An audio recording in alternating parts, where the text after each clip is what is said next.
You know, I usually have these old school analog microphones. This is really politician-like. You need to turn this up a little bit.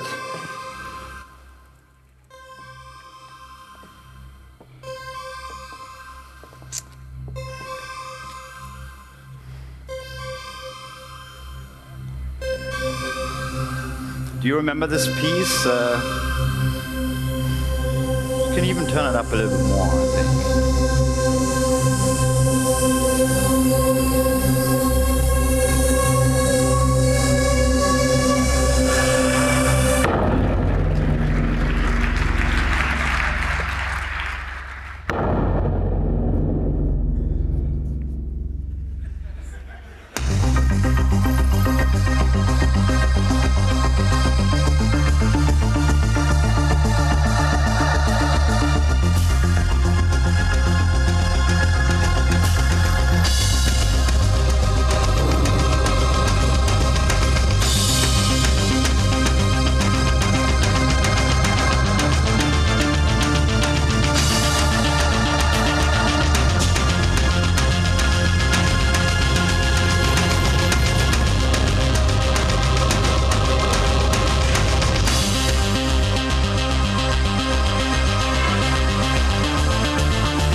Hello and welcome. Hello, hello, hello. Can you hear me? Welcome to Hamburg. My name is Alec Empire, and what you just heard was the music piece I wrote for last year's anniversary opening video installation, the 30th C3. Those of you in the audience who couldn't attend last year, there was a video installation that ran on multiple screens. It showed the 30-year history of the Chaos Computer Club. The beginning, the 80s, and the 90s, you know, when the internet became accessible for everyone. Then the years after, and now we're here. So this is really amazing for me to be here, and thank you all for coming. And also thanks to the CCC for this invitation, because I'm a musician, you know, I'm not really a hacker. So when I received the request, I have to admit it kind of blew me away to be invited here and speak to you. I assume most of you in the audience do not know who I am, and there's probably also a percentage of people here who want to forget that they've ever heard a song of me. So I want to quickly introduce myself. I'm a musician, producer, composer, also sound engineer. I'm the director of Digital Hardcore Recordings, which is a record label based in London. I'm a member of Atari Teenage Riot, which is a collective of musicians. I was born in West Berlin in the 70s, so I experienced the Berlin Wall and its fall. Yes, I was very involved in the techno and electronic music scene when it exploded in Europe via Berlin in the early 90s. And I don't want to go into this for too long, but I basically have been involved in the production of around 400 releases, worked with tons of musicians like Björk, Gary Newman, Rammstein, Primal Scream, Slayer, or even classical musicians like the Brodsky Quartet. The music press calls me a sonic terrorist. I toured with Nine Inch Nails, Wu-Tang Clan, Rage Against the Machine, Moby, and many others. Here, if this works now, you see a poster from the late 90s. And I think you get the idea where we stand politically. Here you see Trent Reznor wearing an Atari Teenage Riot shirt.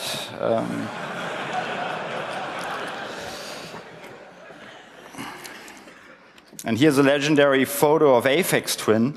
And as somebody on the internet pointed out, in the corner there's a mysterious person sitting in the garage wearing an Atari Teenage Riot t-shirt. For years I didn't even notice this, so who was pulling the strings? In the late 90s, the Beastie Boys put out an album by Atari Teenage Riot called Burn, Berlin, Burn. It went gold in the United States. The international release of Burn, Berlin, Burn was a slightly different version, and it was called Delete Yourself. So the last 20 years of my life were an absolute ride. We as a collective, we try to stay off the grid as much as we can, because we know about the dangers of the music industry and its hype machine. It can swallow you and then it spits you out, and most artists can't get back up again. So when I spoke to Thorsten and Erdgeist and a little bit to Frank, they told me that they wanted me to speak about my approach to music today, the political ideas and methods behind it, because they are very unusual and have a lot in common with hacking. Usually musicians are inspired by other musicians, but we are inspired by hackers. So there are like 3 words: Atari Teenage Riot. And I want to play you a little clip from 1999.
Things feel empty lately. You have put your dreams to sleep, Malcolm. Perhaps in this anal retentive phase, the relocation of your head inside your rectum has indeed evoked feelings of hollowness.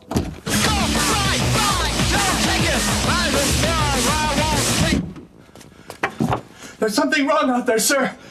What do you mean? Everybody's losing their faces. We really ought to investigate, Malcolm.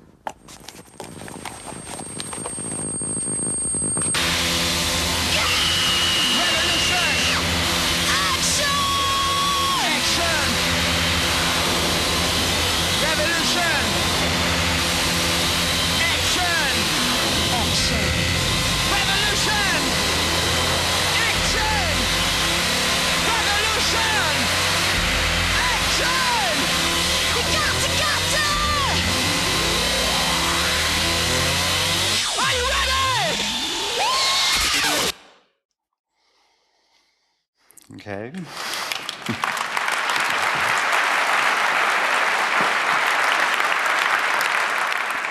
The video for the song Revolution Action was directed by Andrea Jacobi. It opens with the shot of Wall Street, and then the company faces a little technical problem. This was in 1999, and it's maybe interesting for you to know that MTV UK banned it right away because they feared that people would get epileptic fits or something like that. But actually, MTV International did show it in many other countries. So over the past 10 years, the internet spread this video, and you saw an edited version of it now. And the internet is probably where most people saw it. Atari Teenage Riot is not a band. That is often a misunderstanding. It's more a loose collective of like-minded musicians. And what might be interesting for you to know is that we program every song on the Atari 1040 ST.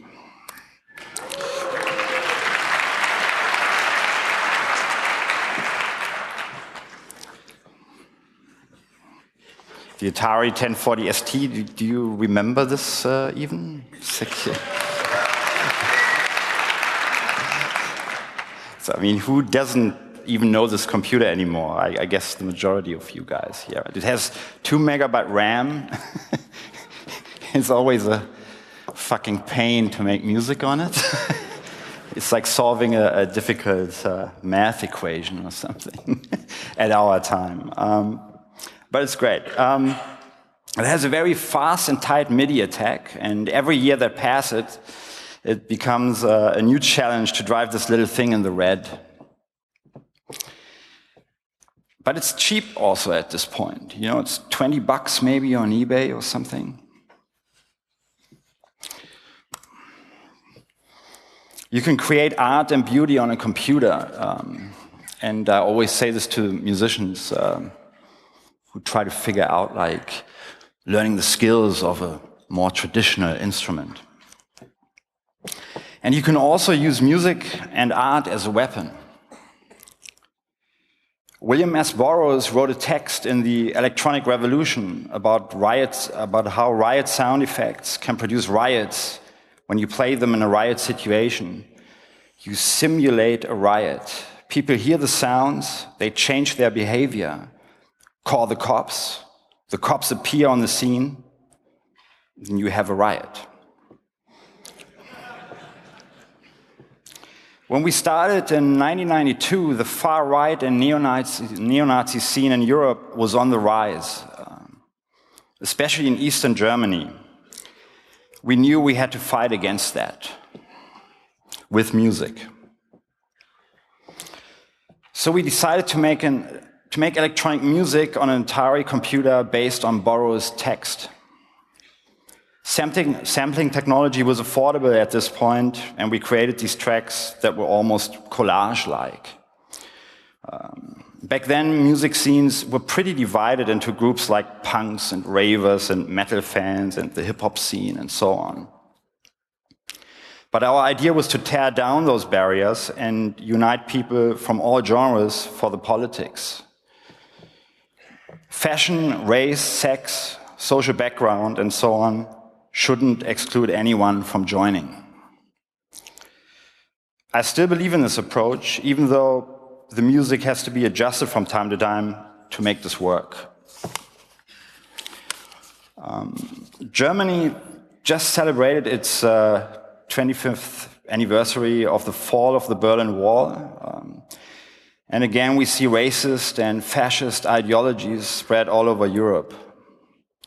Anti-Semitism, attacks on Jewish people, and the demonization of Muslims.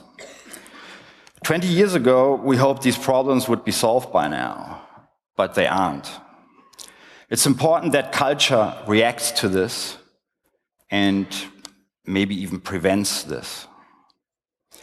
The physical aspect of the music is very important, using frequencies that give the listener an adrenaline rush. When people hear music, they often fall into certain patterns of behavior.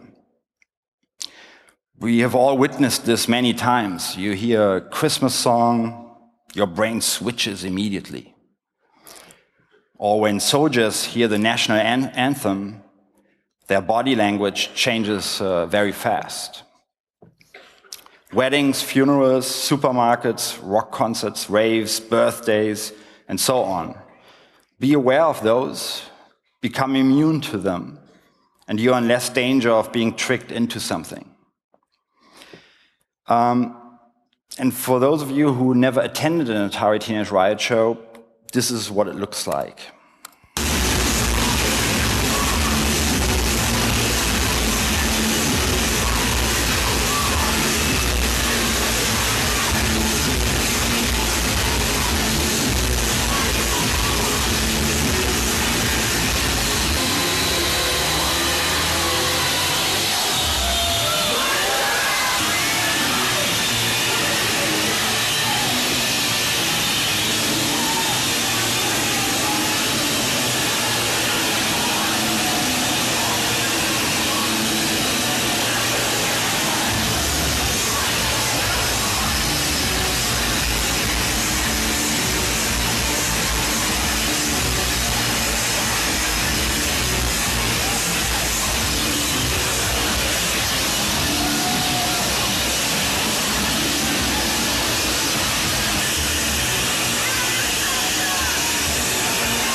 The footage was filmed by visual artist Zan Lyons, who was there to take some photos first, but then switched to filming when the crowd started to tear down the barriers.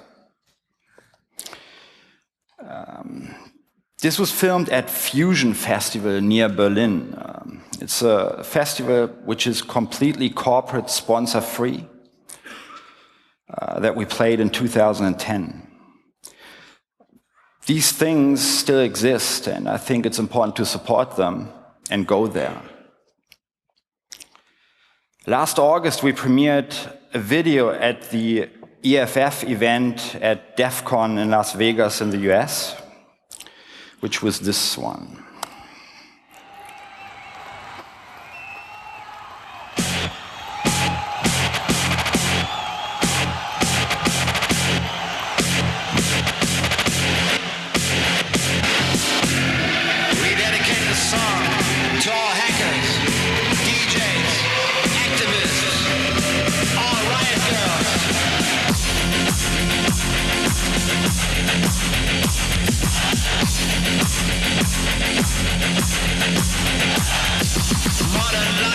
Love machines, they get inspired and steal your dreams. The price of victory was never higher.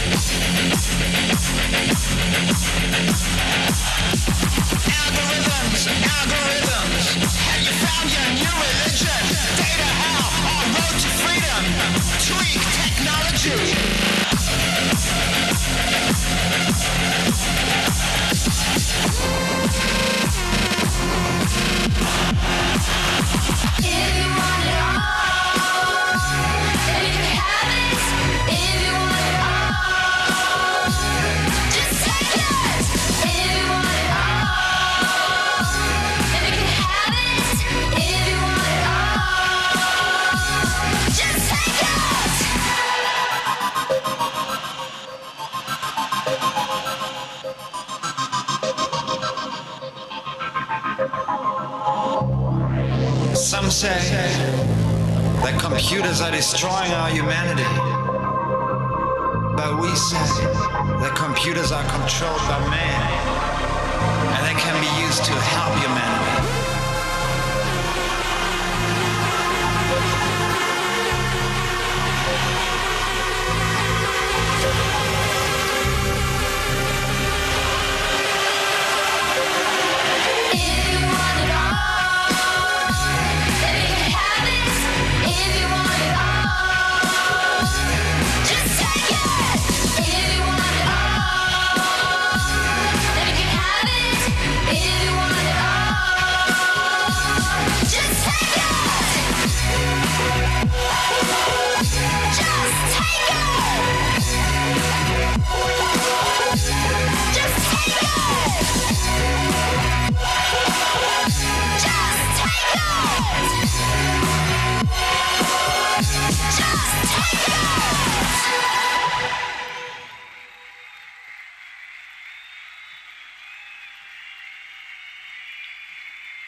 I wish I would have these comments during our shows, so people would know what to do.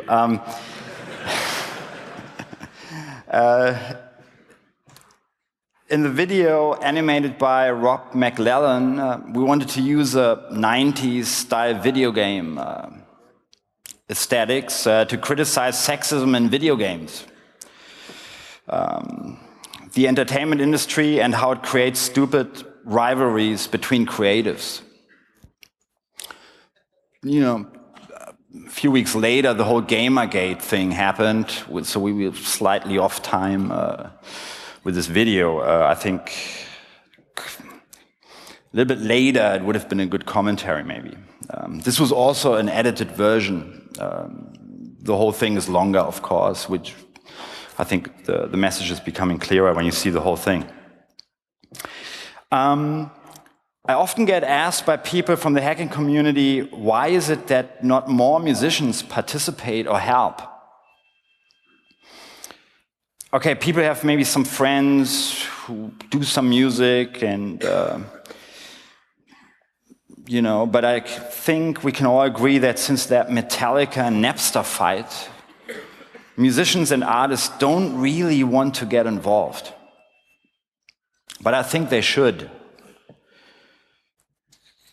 Often people ask me, why isn't there more protest music?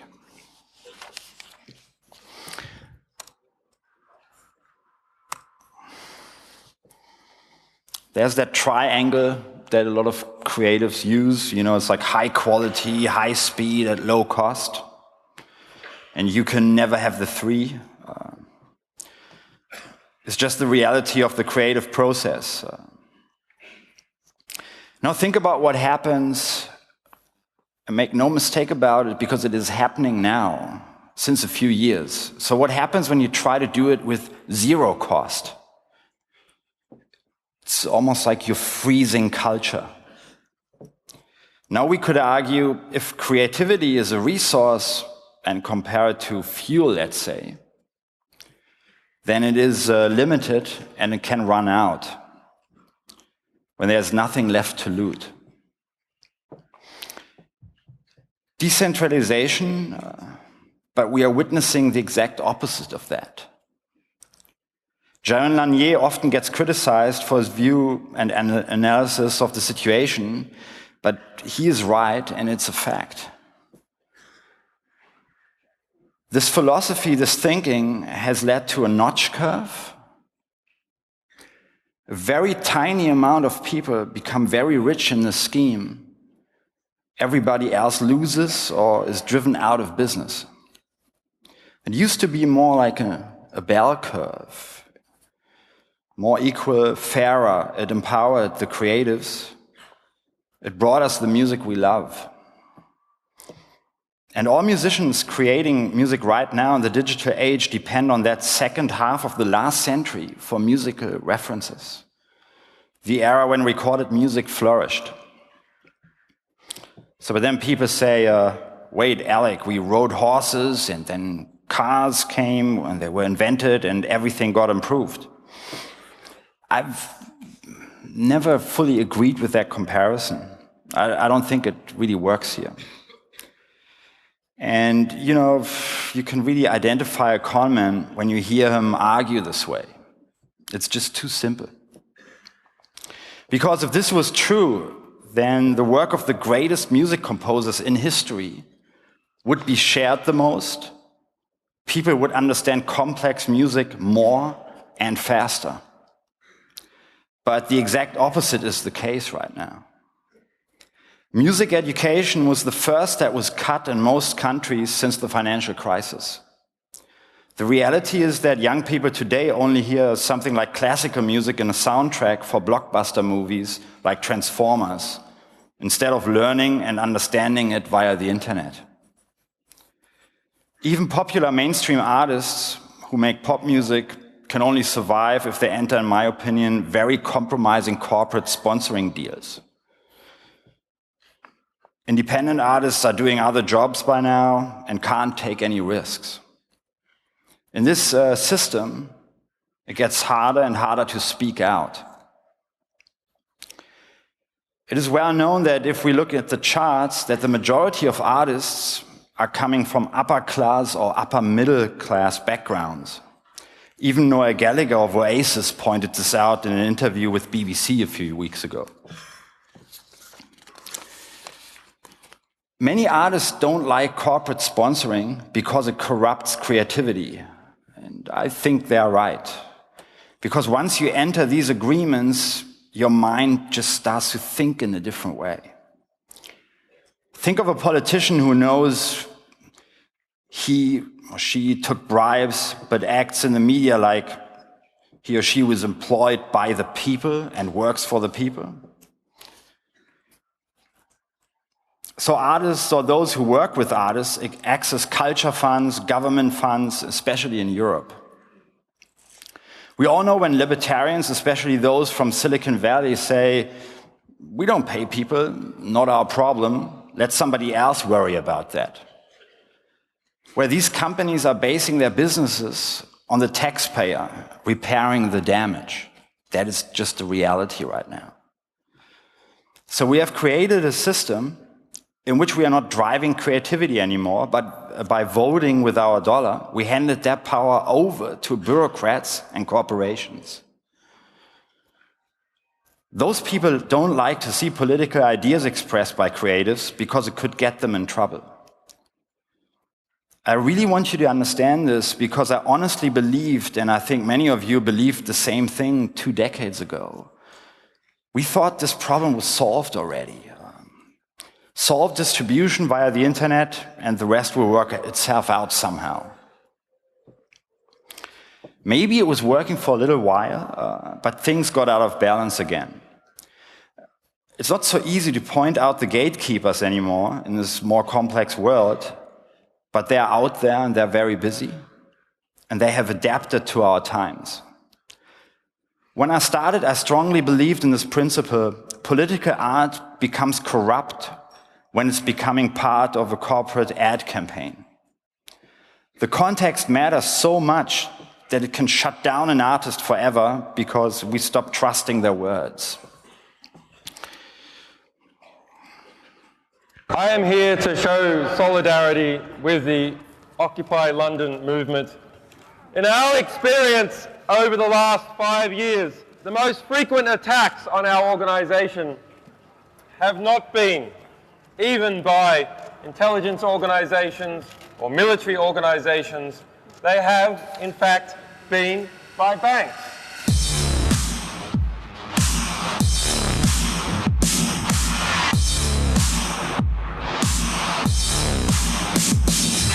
Atari Teenage Riot. Anonymous Teenage Riot. No justice, no peace. Are you ready to testify? Are you ready to testify? Next phase. Are you ready to testify? You got 2 seconds. ready to testify? Come on! There's a unified axis of government and corporate power. Lawless and unrestrained. That's what we should talk about. Corporations exploit the power of the state to further enhance their power, and the real criminals get away. My flow is butters like they shut up my water. I got the share back to me for what I say about Obama. My flag is red like a period, comma. I'm a piranha just like every one of y'all. Let's take that show to the slaughter. Here we gotta be bouncing more than last month's rent check. The boss walking Wall Street with a pimp step. People are room here. We need to live the gritch net. We low paid prostitutes with no fishnet. To Shabby Reed and Scott and Nizam. To Homeland Security, we are the bomb. And from the house staff, the mob's on the lawn. And it ain't no soiree, and that's hip-hop on. They call it Black Flag, but I'm not an anarchist. I'm on some simple hammer shit, collecting Bruce Banner shit. Over a piano pitch, calculate the hammer hit. When hit collecting damages and hand and knuckle sandwiches. People cannot wear masks in London. They cannot wear facial coverings in London. And that basic anonymity is denied to people. I say that sometimes it may be legitimate to deny that anonymity, but we should not accept it until Swiss bank accounts and offshore bank accounts are also denied of their anonymity. Are you ready to testify? Are you ready to testify? Black flags! Are you ready to testify? Are you ready to testify? To find out more about WikiLeaks' financial blockade and how to donate, please visit wikileaks.org/support.html.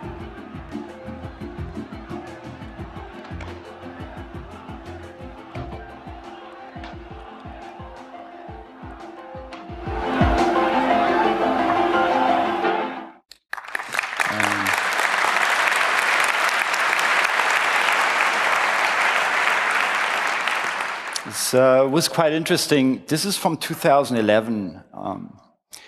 So we were going onto a US tour, and we needed like a video, and the video directors that we wanted to work with didn't have time enough to do it for the beginning of the tour, basically, that we have it ready. So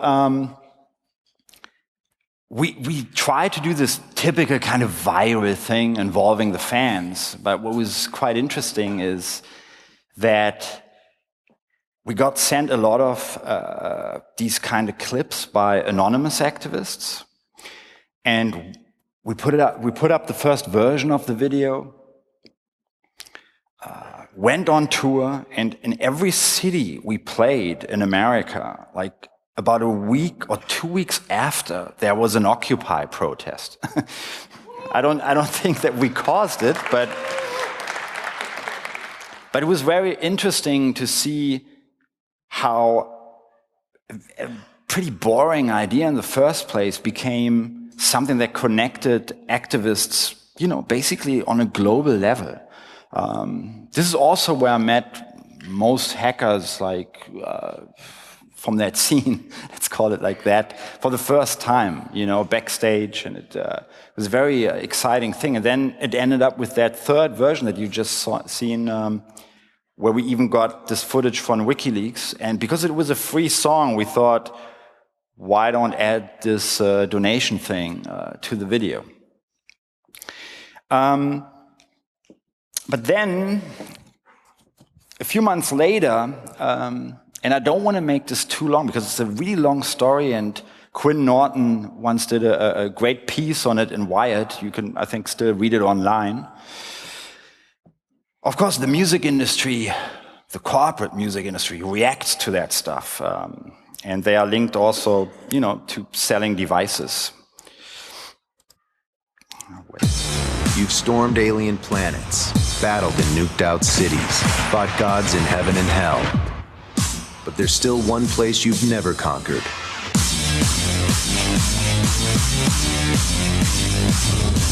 The world is your new battleground.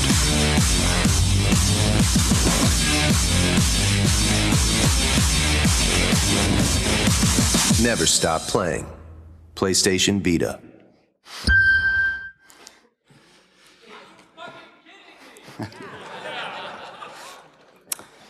So,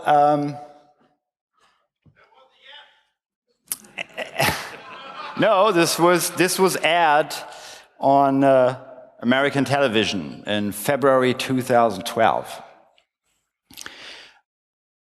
But the thing is, they used our music, which, you know, if you have a publishing, if you work with a publisher together, you know, you can kind of work it out. The money comes to you as a composer or as a band or whatever. So what we did to react to it, we donated this. It was, you know,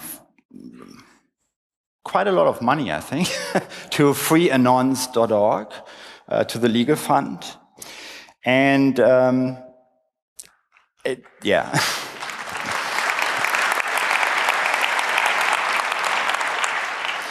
The thing is, I've kind of wanted to keep it like quiet and do it without any, you know, publicity. But the same weekend that this ad aired on American television, there were a lot of arrests.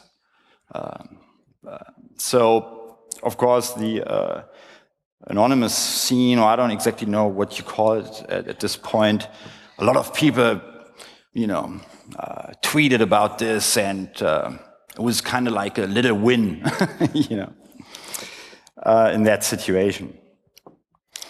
So, you know, information wants to be free. Music is like language. There are so many layers of information in a music piece that most of us can only understand a fraction of what is actually communicated. Before music could be recorded, people wrote it down, so other people far away were able to play it. I'm still blown away by the fact how amazing music notation actually is and has worked since centuries. When you look at sheets of, let's say, a symphony of Beethoven or Bach, there's a beauty that some of us feel when we look at code. That's what I was told by some hackers. It's almost like something very deep inside of us and understands something before we can even explain that to a colleague or a friend. I was always interested in the personality, the character of the creator that would shine through in those works. Even when these were anonymous, the work could tell me so much. I could look at the world from a different perspective, like I was looking through them. Empathy is the key word here. For most people using the internet now, it means, you know, defending your own worldview, staying strong while standing in a shitstorm, reading articles or comments that just confirm your opinion. Empathy is something that is hard to learn or to find right now. One thing I just read a few days on Twitter and I really liked it was the statement from Thor about, you know, the bullying and all that stuff. And I think to remind ourselves of that is so important. Some people are so cynical at this point that they don't think it matters, but I think it really does. So it's well known that Mozart embedded secret codes in his compositions that would link to the Freemasons, for example. Music was always open, but you had to train your ears to decipher the information embedded in it. When I wrote this little anniversary piece for last year's opening video that we heard in the beginning, I knew I just had to start with 3 C's. And I have to admit, it was the first time that I ever did that. You know, usually children's songs or Christmas songs start like that. And in my world, it's taboo. You know, it was like, how can I make this kind of cool? We all know that when different musicians play from the same note sheet, they will all sound different. The better they are, the more their personality shines through, and we can later analyze these differences, for example, with technology or software. But what we can't do is to predict those micro decisions that an artist will make when creativity is happening. Too many factors of the universe are influencing their process, and its outcome is always different. Yes, you can copy somebody else. That is happening all the time. But every once in a while, there are artists, people who do something so special that they seize the time.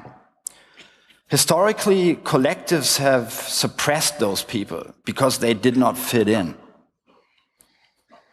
But I hear people saying like to me, but Alec, every creative act is just a copy of a copy of a copy. Authors just write down what other people say. Painters just paint what the world shows to them. We all have heard this idea in all its variations before, especially when tech giants want to justify monetization of their users' creations. Monetization that just takes from the users without giving anything back. Instagram is a very good example for that. And I keep hearing the same simplification again and again, and it is dangerous. Because it's an open attack on the rights and freedoms of the individual. And when you question those new business models, the corporate PR machinery kicks in and peer pressure is applied to shut critics up. In my opinion, the fight for privacy, the fight against surveillance, and the fight for creators' rights have a lot in common. They are linked, they are connected. Authorities, corporate or political, who invade your privacy are also the ones who seize the products of your mind. That's why open source and Creative Commons are great, because those who participate in those adventures do it with consent. In my opinion, sharing MP3s creates passive consumers.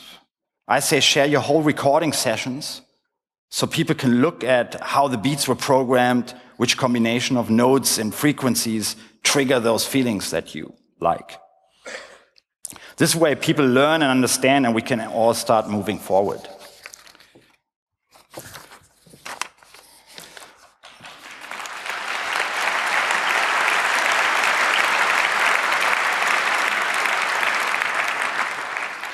When I started Atari Teenage Riot in 1992, I wanted to take the revolutionary spirit of punk and digitize that so it could be transported into our time and hopefully be preserved so future generations could further develop it.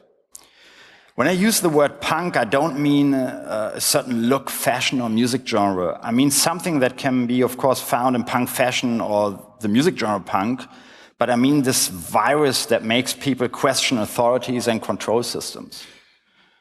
Usually, universities don't produce those minds. But these minds are needed to bring necessary change or innovation. I think the hacker world is full of those. But the music world, platforms like YouTube or Facebook do not produce them. They make it impossible for these minds to get anywhere. The only interesting artists were those who knew how to trick those systems, fake stats. They thought like hackers. Introverts have created some of the most important works in the history of mankind. And introverts do not fit into that system that has the goal to generate the most clicks in order to sell ads. The system favors those who come up with the loudest and most conformist content fast. We can all sit back and enjoy when things get even more absurd, but deep down we all know that it's all very short-sighted, and it even goes against the hacker ethics to create art and beauty on a computer. I always loved that phrase that I saw on one of the anonymous Twitter accounts a few years ago. On the internet, you can be anything you want. It's strange that so many people choose to be stupid. I think you've heard about this.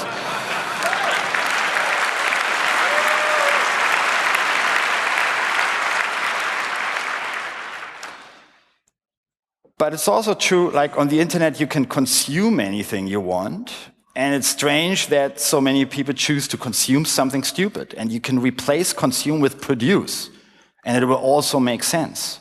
Most creatives produce for a target audience, an audience that is already defined by the content industry. It's understandable that one wants to minimize any risk beforehand. Netflix praised this when the series House of Cards became successful with their viewers. Critics say that its success had probably more to do with the fact that it was based on the great original BBC series. So not as innovative as Breaking Bad, for example. I noticed something interesting in the media and by talking to other people about it. There was always that underlying idea that the algorithms are so smart and precise at this point, when they tell you, you will like this, yes, you will totally like this. And many people accept that without even questioning it. So are too many people becoming passive consumers again, like our parents' generation? High approval ratings prove that content is of high quality? If we are honest, then we must admit that most people make a judgment by looking at stats and comments before they have read the article, watched the video, or listened even to the song.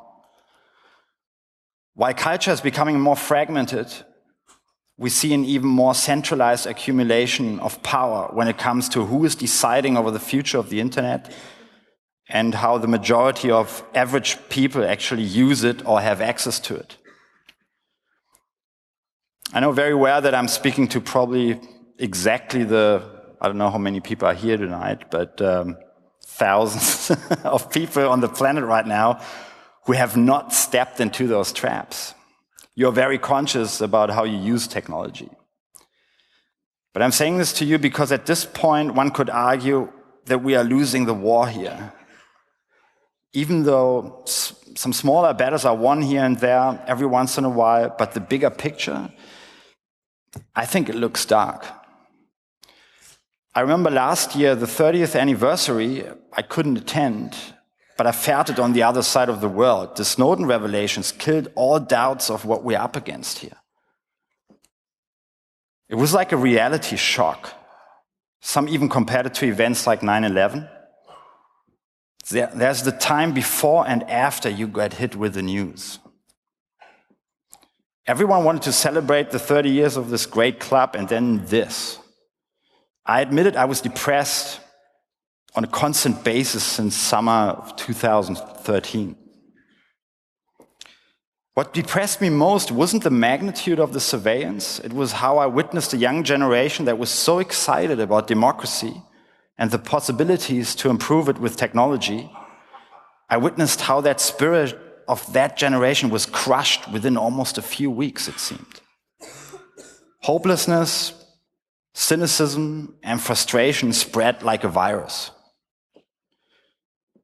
But the worst thing was that indifference for most people out there. People were really needed to mobilize those masses who make the difference in the end, to get the snowball rolling, turn it into an avalanche. I didn't even feel like I wanted to perform anymore.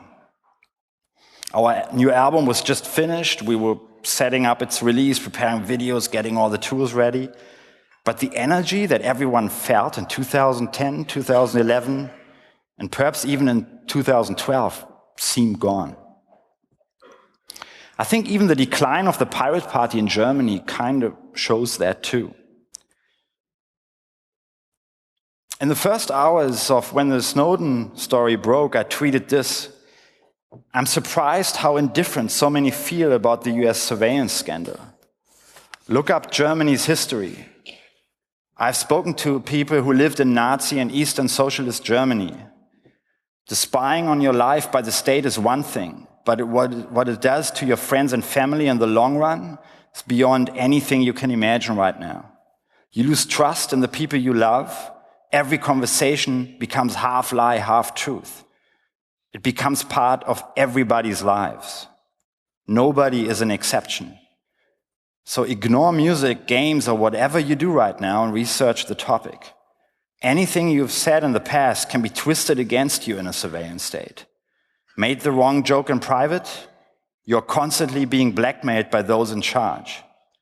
History has shown that these types of societies never last. They get so corrupted with lies that many people will suffer in the end. Everybody loses. That was in the summer of 2013. And my words resonated with many people in the online community. Even the Green Party contacted me, asked if I could see myself somehow working with them. I said no.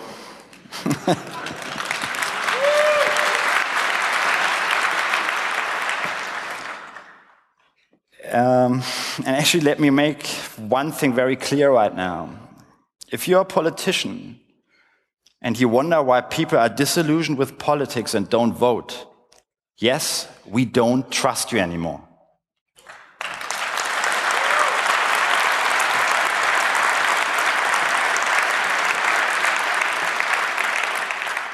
And in these situations, I can't thank everyone in the CCC enough for their hard work, commitment, and passion. Let me say this as a musician, and I speak for many when I say this. People like us, we don't understand every technical aspect of this stuff, but what the CCC does sends a strong message and gives people hope out there. And that is very important right now. The right to privacy is very important for creative people. Culture can be a very strong weapon. Even though at this point most of the information was known, feeling the atmosphere together with like-minded people in this old cinema in former East Berlin energized me again. You know, Jacob Appelbaum, he invited me to the premiere of the film Citizen 4. I don't know if you have seen the film yet.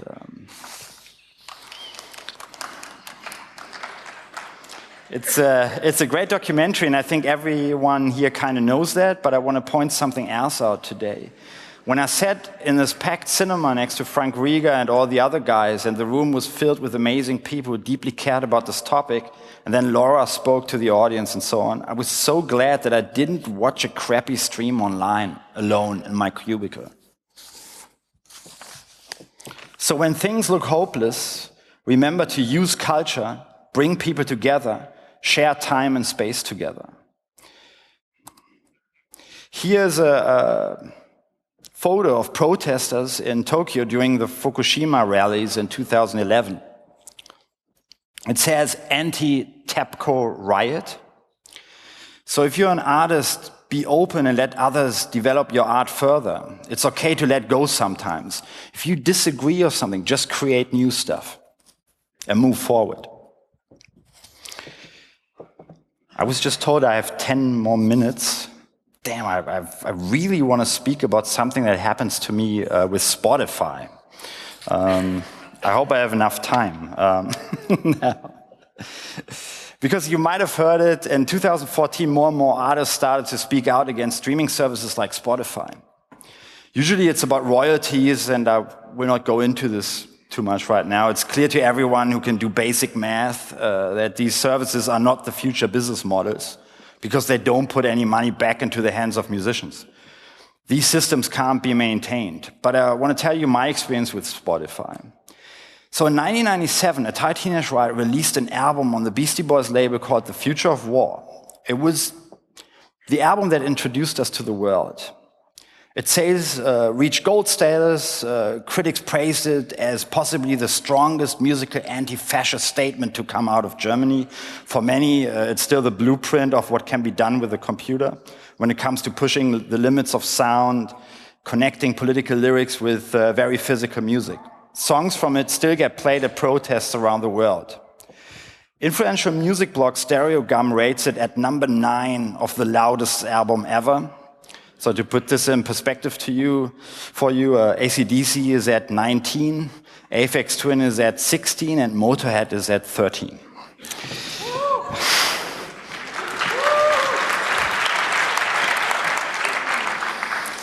It was maybe interesting for some of you, we used to print the recording setup in the booklet so more cyberpunks could join the digital hardcore movement. So 6 years later, in 2003, our label received a 40-page document from this institution in Germany called Bundesprüfstelle für jugendgefährdende Medien.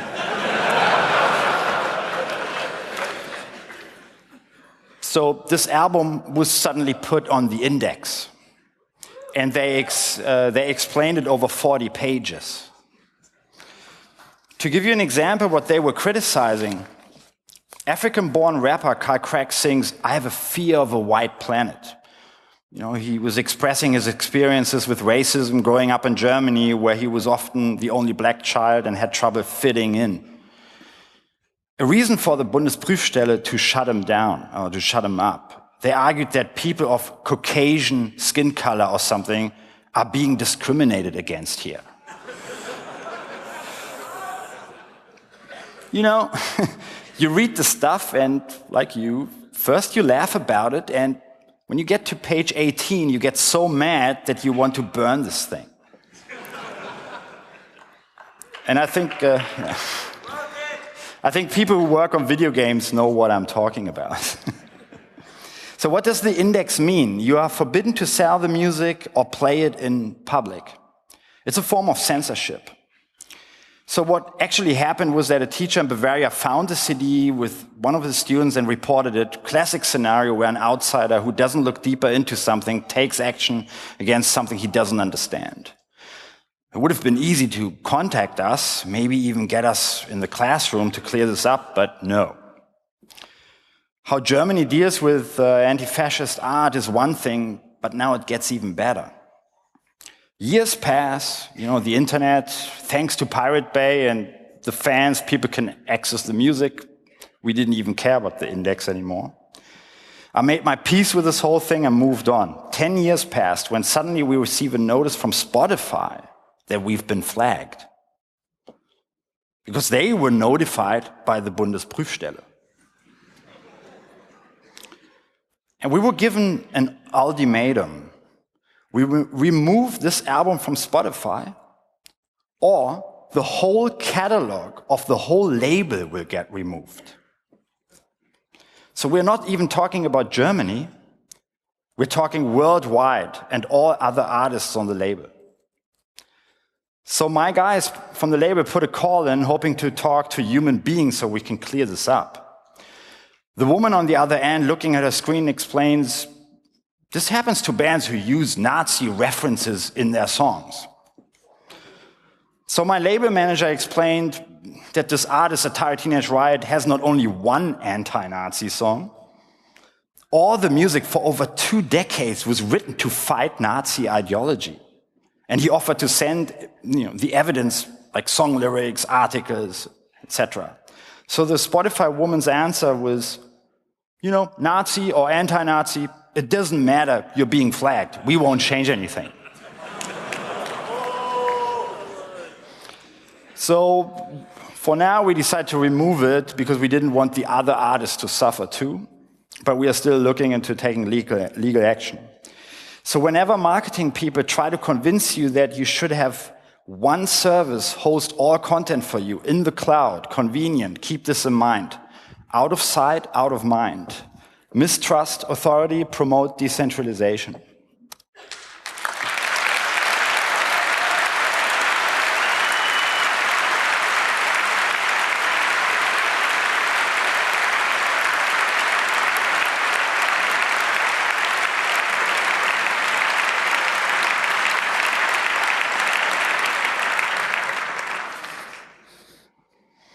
I think when we speak about streaming services and how much they suck, we'll hopefully seen at what they are in a few years if they don't change it. They are kind of, for me, like a destructive force that doesn't help creatives, only exploits them for short-term profits. But I want to mention that the guys from BitTorrent are doing the right thing, in my opinion. I really think that BitTorrent is moving into a direction that gives creatives control and lets them decide. So if you love music and everything that comes with it, support the service, use it, help build a better system. I don't think I have enough time, right? I wanted to talk about us trolling Apple with our iPhone app, and yeah, I don't want to make it too long. Okay. I was told I have an hour. This flies by so fast. I'm over time, okay. Damn it. Let's come to an end. You know what? Let's forget this. I'm going to put this up online, the rest.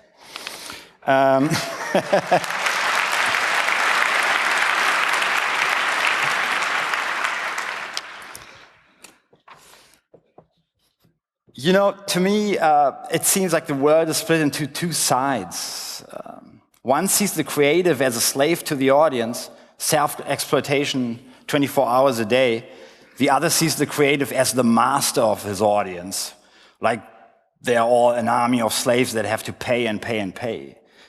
If you never saw it this way, go read the comments below YouTube videos. Suddenly it all makes sense. By the way, this is a phenomenon that is part of our culture. We inherited that from the times of the Cold War, when the battle between capitalism and socialism, West and East, was fought. Other cultures, for example in Africa, have never looked at music through those lenses. I think it's time to look at those, get inspired by them, so we can move forward and create something better and finally leave these old battles behind. I think we were all born into this, but together we can find a way out of it. We just have to. How the media reported on the latest hack of Sony by North Korea couldn't symbolize this better. Ask around in a few months, how will people remember the story? And most people will probably repeat the headlines that were written to generate the most clicks fast. Maybe we can just see a video at the end. Damn it, there's so much I wanted to speak to you about. You know what, I show you two last things. In case you haven't seen it yet, I think culture needs to be used more for a political battle. And Erdgeist mentioned it, the protest of the 1st May demonstration. I don't know if how many of you have seen this. Let me just show it to you.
Okay, there was a lot of other stuff I wanted to mention to you, but I don't have enough time right now. But basically what I wanted to say is I think hackers and artists must unite more, and they have to start working on a much deeper level. Just build something better. Use culture also in the fight. Okay, thank you.